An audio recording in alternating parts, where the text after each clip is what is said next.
Hey guys, Mark Holmes here, and as always, thank you guys for watching, commenting, and subscribing to the Joe Boo Sports Report. Without you guys, man, this literally does not work.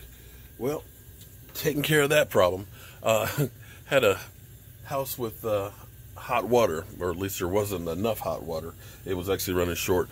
One of the coils in it may end up, the heating elements may be on its way out, so I double-checked it, but I'm going to have to order a new one for the bottom one. They have two of these elements in this thing to keep the water real hot. So she's getting hot water like normal, but the problem is there's an element here and then there's one down lower.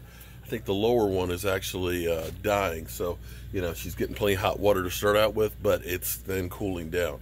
So we'll get another element and have to drain out the system, unscrew it, screw the other one in, fill it back up, make sure there's no air bubbles, and then we're good to go. But anyway, speaking of hot water and being in hot water, which is something I seem to be always in, Jerry Jones was asked about DeMarcus Lawrence. We know starting on Tuesday, it's the beginning of the 2-week period that teams have the opportunity to put a franchise tag on guys. Maybe not necessarily to pay them the franchise tag, but to at least keep them from becoming free agents.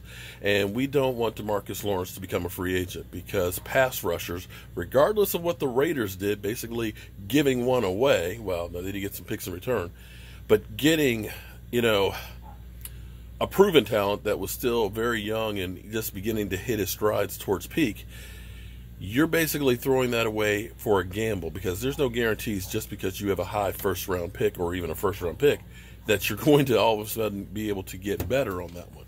But Jerry Jones says basically, you know, DeMarcus Lawrence has done everything to earn that contract and stuff, and he's basically going to take care of him. So hopefully that's one issue that we won't have to worry about this offseason, because when you look at what he has done statistically over the last 2 years and how that has literally been the heart and soul of this defense. And I know some people say, well, his numbers weren't so good this year as they were last year. He's declining. No. What you have to understand, and this goes back to my whole thing about Calais Campbell, is when you are that good, teams have to say, we can't let that guy beat us. In which case they put more attention towards that person. And when they do, then it makes the guys around them better. So you see guys like Tyrone Crawford, Antoine Woods and things, and Randy Gregory that are doing better because of the attention that DeMarcus Lawrence is getting. And I think you keep him and you get Randy Gregory to stay on the straight and narrow and to continue to learn, next year you're going to have a fearsome pass rush. And I still say, if we can just get that real big fat guy in the middle, it's going to be on like Donkey Kong. With the amount of pressure that they'll be able to put on the edge, and if they can just get that push in the middle, I think it's definitely advantageous for us.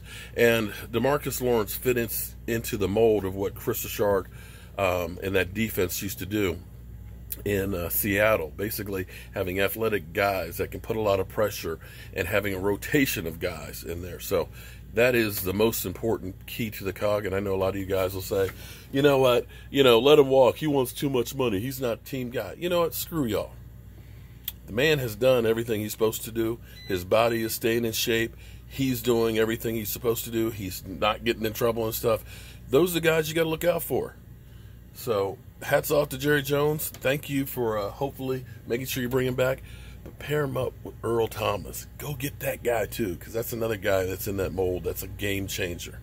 So let me get this squared away, and I got to go take care of the sump pump because she had water in the basement, and it turns out there's just some trash that had floated up and gotten into and gotten in the way for it. So I'm going to adjust the float to make sure that nothing stops it from doing it, because I ain't trying to go swimming in the basement again. All right, guys, I'm Mark Holmes, and I'll see you soon.